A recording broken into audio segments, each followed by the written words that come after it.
Hi, welcome back to the final part of Charles Dickens' story, The Signalman.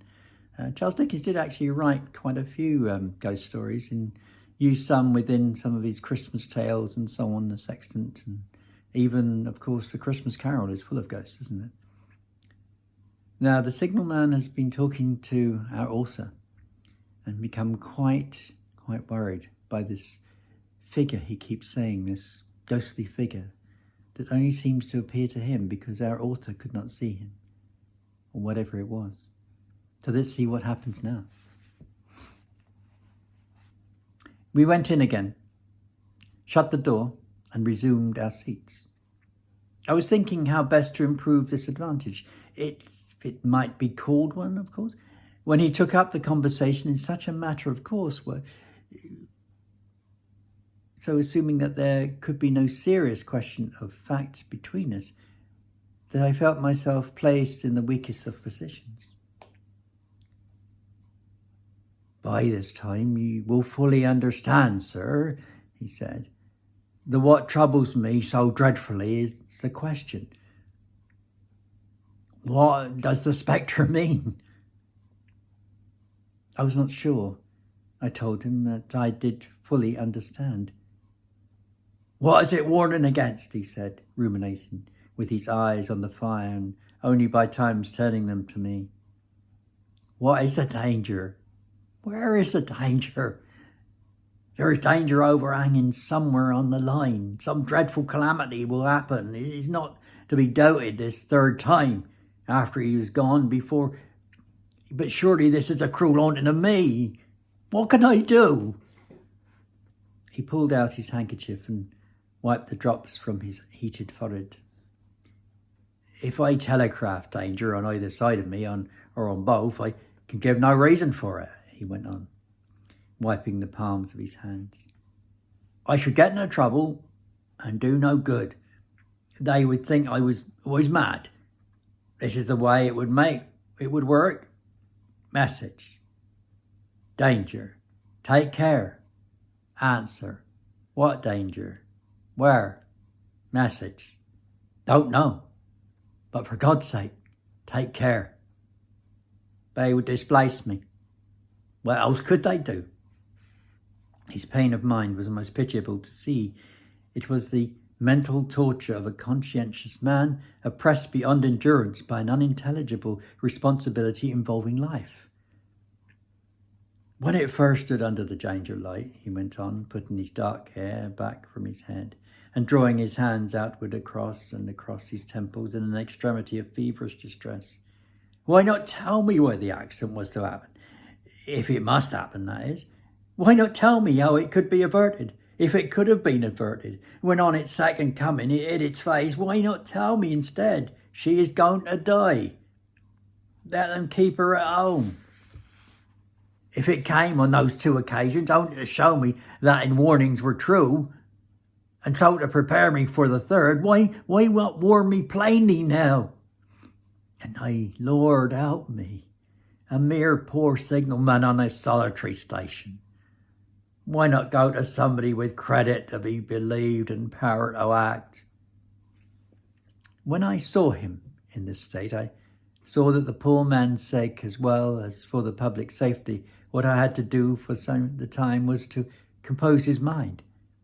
Therefore, setting aside all questions of reality or unreality between us, I represented to him that whoever thoroughly discharged his duty must do well, and that at least it was his comfort that he understood his duty, though he did not understand these confounding appearances. In this effort I succeeded far better than in the attempt to reason with him out of his conviction. He became calm. The occupations incidental to his post as the night advanced began to make larger demands on his attention. I left him at 2 a.m. I had offered to stay through the night, but he would not hear of it. That I more than once looked back at the red light as I ascended the pathway, that I did not like the red light, and that I should have slept but poorly if my bed had been under it. I see no reason to conceal that. Nor did I like the two sequences of the accident of the dead girl. I see no reason to conceal that either. But what ran most in my thoughts was the consideration, how ought I to act, having become the recipient of this disclosure? I had proved the man to be intelligent, vigilant, painstaking, and exact. But how long might he remain so in this state of mind? Though in a subordinate position, still he held a most important trust. And would I, for instance, like to take my own life on the chances of his continuing to execute it with precision? Unable to overcome a feeling that there would be something treacherous in my communicating what he had told me to his superiors in the company, without first being plain with himself and proposing a middle course to him, I ultimately resolved to offer to accompany him, otherwise keeping his secret for the present, and to the wisest medical practitioner we could hear of in those parts, and to take his opinion. A change in his time of duty would come round next night. He had apprised me, and he would be off an hour or two after sunrise and on again before after sunset. I had appointed to return accordingly. Next evening was a lovely evening, and I walked out early to enjoy it. The sun was not yet quite down when I traversed the field path near the top of the deep cutting. I would extend my walk for an hour, I said to myself. Half an hour on and half an hour back, and it would then be time to go to my signalman's box. Before pursuing my stroll, I stepped to the brink and mechanically looked down from the point from which I had first seen him. I cannot describe the thrill that seized upon me when, close at the mouth of the tunnel, I saw the appearance of a man with his left sleeve across his eyes, passionately waving his right arm. The nameless horror that oppressed me passed in a moment, for in a moment I saw that this appearance of a man was a man indeed, and that there was a little group of other men standing there at a short distance, to whom he seemed to be rehearsing this gesture he made. The danger light was not yet lighted. Against the shaft, a little low hut, entirely new to me, had been made of some wooden supports and tarpaulin. It looked no bigger than a bed.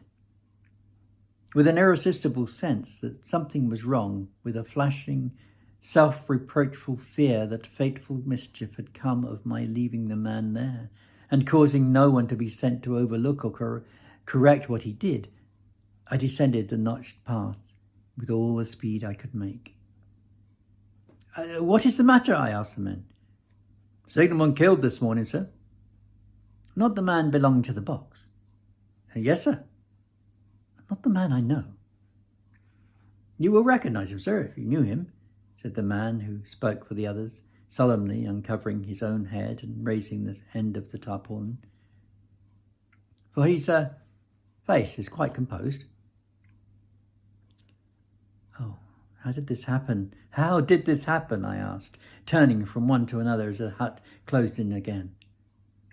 He was cut down by an engine, sir. No man in England knew this work better, but somehow he was not clear of the outer rail.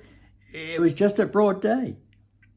He had struck the light and had the lamp on his hand. As the engine came out of the tunnel, his back was turned towards her and she cut him down. That man drove her and was showing how it happened. Show the gentleman, Tom. The man, who wore a rough, dark dress, stepped back into his former place at the mouth of the tunnel.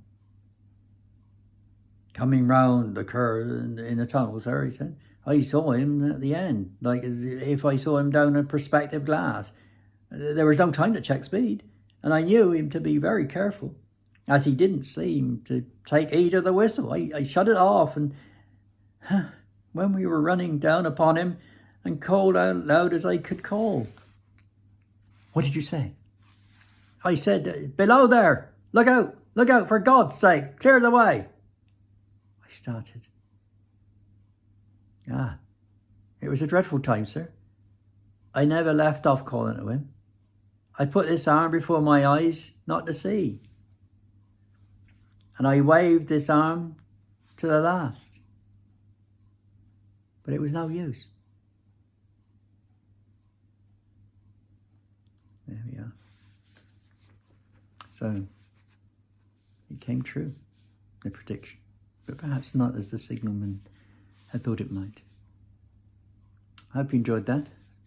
Nice little ghost story from Charles Dickens. I'll find another one to tell you. And be back to see you all, if that's what you'd like. If you did like this, please give me a tick. Please give me a like, a little wave, something, thumbs up, something like that.